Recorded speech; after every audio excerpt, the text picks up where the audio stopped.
Es momento de abrir la primera entrevista de esta mañana y de recibir a María Echeto, quien es abogada de la madre de Mariana Rivero, la joven recientemente asesinada por su exnovio. La doctora advirtió que hay una emergencia por violencia de género decretada, pero que no está siendo atendida. Para hablar de este tema la recibimos esta mañana. Bienvenida, doctora. Muchas gracias. Gracias por venir a conversar con nosotras. Primero que nada, en cuanto a la investigación del femicidio de Mariana, se abrieron como otras líneas, ¿no? Porque se está investigando a otras personas que serían parientes del femicida. ¿Por dónde viene la investigación? Sí, en realidad esa línea de investigación, por ahora lo que se informó es por parte de la defensa del papá de Mariana, que tienen los mismos derechos que la mamá, tener a su defensa y ser escuchados en el proceso y en la investigación y demás. Ellos estarían investigando esa línea, esas personas, y aportarían luego la información a Fiscalía. Desde Fiscalía no tenemos confirmado aún, si bien tenemos la actualización de todo, como que haya otras personas que se estuvieran indagando por el hecho. Hasta ahora hemos escuchado básicamente a la defensa del padre de Mariana, y es un poco difícil de entender, ¿no? Que tengan defensas separadas, obviamente que es una pareja que no está junta. ¿Cómo trabaja por el bien de la resolución del caso, que es hacer justicia de forma separada?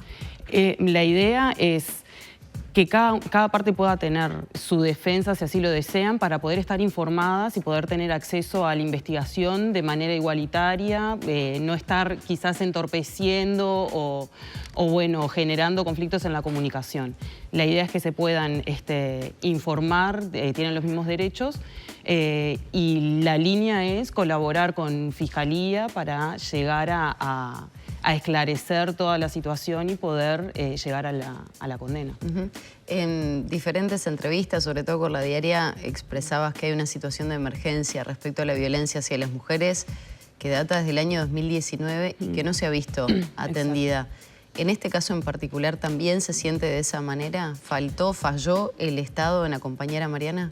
El Estado falla al no tener mensajes claros de protección a las mujeres que viven este tipo de situaciones, al no tener mensajes claros en políticas públicas que realmente trabajen también con los varones que son agresores.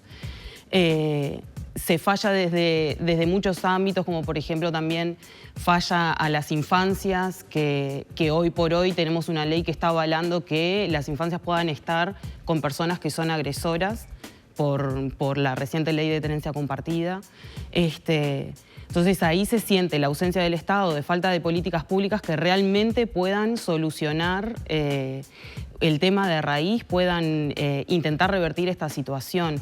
Obviamente que cuando la situación ya está instaurada, se va a lo punitivo porque es la manera de intentar persuadir a las personas que sigan cometiendo ese tipo de delitos, pero ya vimos que en el caso de los femicidios, la semana pasada tuvimos, sin ir más lejos, 3, entonces, bueno, ahí se nota que no es solamente paren de matarnos que sí, sino es, bueno, hagamos algo por realmente brindar soluciones y un apoyo a todas las personas y políticas que realmente terminen con el problema de raíz. En el caso de Mariana, ¿qué se podría haber evitado?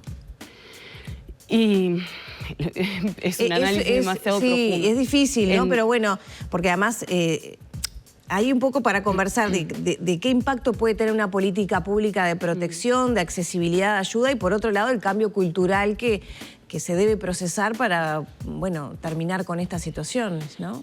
Creo que pasa un poco también por los mensajes que se envían, esta violencia simbólica de, bueno, víctimas que denuncian y luego hay como un retraimiento porque sienten que no encuentran el apoyo debido, o bueno, casos que han sido bastante resonados donde jerarcas apoyan a quienes serían victimarios, a quienes son victimarios. Entonces el mensaje termina siendo no hables, no denuncies. Esta reciente ley también que trae el concepto de denuncia falsa, como si la denuncia falsa fuera algo que realmente impacta en los números, y es un 1%, o sea, no tiene, es algo irrisorio. Tú mencionabas de la necesidad de aplicar la emergencia que fue decretada en 2019. ¿Qué es lo que no está pasando? O sea, ¿o qué implicaría que la emergencia que no se está llevando a cabo? Bueno, por ejemplo, darle efectivamente el presupuesto que está previsto para la ley 19.580 con todas las políticas públicas que instaura, por ejemplo, los juzgados multimateria, que abrimos 2 en Salto, pero cerramos uno en San Carlos, entonces es como que queda medio ahí como una patarrenga y no entiendo que no se está tomando realmente en consideración lo que es el problema de la violencia hacia infancias y mujer. Y bueno, y el Estado está incumpliendo además lo que son normativa internacional de derechos humanos de la mujer, que hace poco fue el examen de Uruguay ante el comité de la CEDAW y no se está cumpliendo con muchas disposiciones. Entonces, bueno, algo básico es poder realmente darle el presupuesto que se requiere para que las políticas puedan funcionar, porque si no los decretos o las resoluciones judiciales también quedan un poco como, bueno, ¿cómo hago efectivo esto? ¿Cómo realmente puedo ejecutar esto que me está diciendo el juez, por ejemplo? Pensando un poco en toda esa formación de la sociedad en general, falta la formación también del entorno de las víctimas para poder colaborar, ayudar, intervenir. Pienso ya no solo en el núcleo familiar, que muchas veces puede estar presente, o incluso la propia víctima que sufre la violencia tiene esta vergüenza de dar cuenta de esa situación, sino también vecinos, como muchas veces escuchamos que, bueno, sí, le pegaba, sí, se escuchaban gritos y no hay una intervención. ¿Falta eso en esta visión global que estamos haciendo del tema?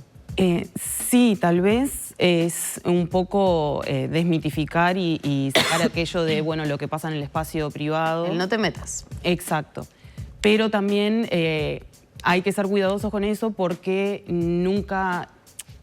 Si tenemos un sistema que no responde de forma eficaz y ágil, el intervenir puede llegar a exponer incluso más a la víctima.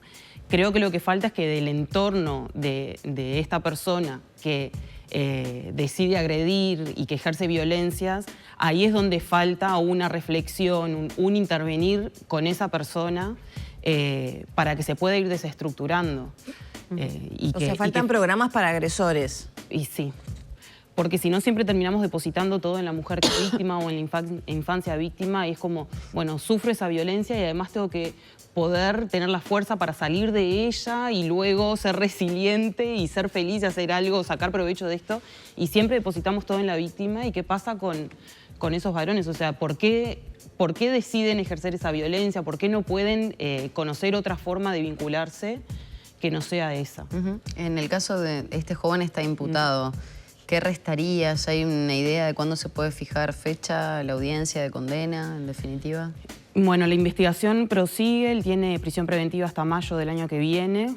La idea es poder hacer el juicio antes, terminar de recabar toda la prueba, porque si bien la última pista que lleva a esta formalización es que él es quien declara en Interpol, bueno, no es una declaración que sea válida a nivel judicial, porque es ante la sede policía. Policial, claro. Entonces se le tiene que recabar efectivamente su declaración, que la podría variar, o sea, no tiene por qué ser la misma, porque nadie está obligado a inculparse a sí mismo. Y bueno, se tiene que hacer eso con la validez para que tenga fuerza de prueba en el proceso penal. ¿Y cuál es la hipótesis de trabajo que ustedes tienen desde el lado de la mamá de Mariana en cuanto a participación o no de otras personas, en cuanto a cómo operó el femicida, ¿no? Que se sumó a colaborar con la búsqueda? Recordemos que a Mariana se la buscó unos cuantos días, notas en televisión a los familiares, hasta el hallazgo, bueno, que nadie quería, ¿no? Sí. Por la forma y por también de hecho se le imputa vilipendio, ¿no? También a este joven, ¿no? Lo que hizo una vez que ya le había dado muerte con ella. Sí, bueno, queda la duda. Por ahora no hay nada contundente que implique a otras personas, pero sí, el hecho fue bastante aberrante y queda como la sensación de no es posible que una sola persona haya cometido este crimen o que luego cómo se da el traslado hacia ese descampado, o sea. pero por ahora en la carpeta de investigación no hay nada realmente contundente de lo que hemos visto nosotras que indique a otras personas, que obviamente si Fiscalía tiene esa información. ¿A qué pena se expone este joven? Y bueno, la pena máxima en el caso de femicidio son 30 años, porque es un homicidio muy especialmente agravado, y además se expone a lo que son medidas de seguridad que son... no es una pena, pero es como un agregado por la peligrosidad, se le dice, de la persona que comete el delito, que puede ser 15 años más, o sea que el máximo son 45 años. Ahora, ¿cómo es el abordaje de una abogada en este tipo de situaciones, ¿no? Porque imagino que también hace un poco en el acompañamiento a esta madre que pierde su hija de una manera tan cruel y violenta. ¿Cómo es ese trabajo? ¿Qué está pidiendo, más allá de justicia, la mamá de Mariana?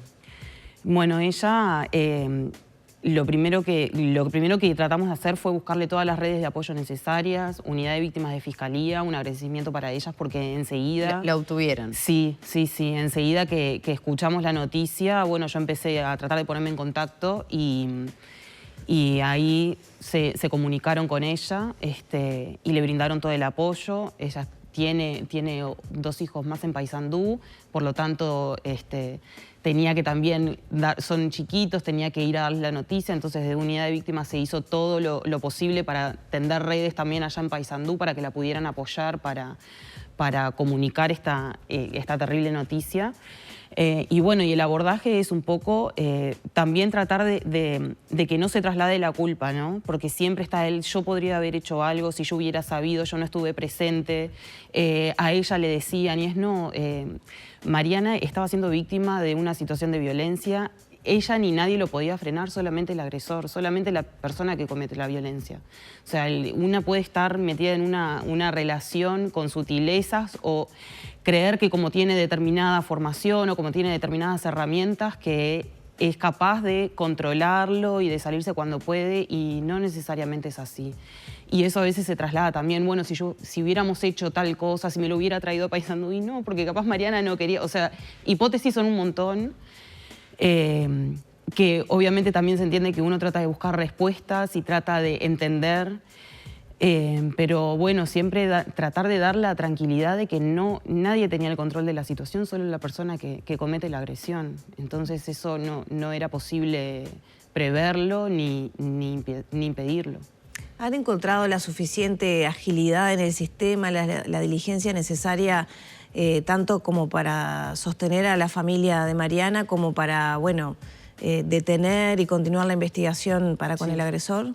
Sí, eso sí, la verdad que en ese sentido, sin palabras, o sea, ya les digo, lamentablemente la mamá de Mariana, Ana, se enteró por las noticias que había salido la declaración de esta persona.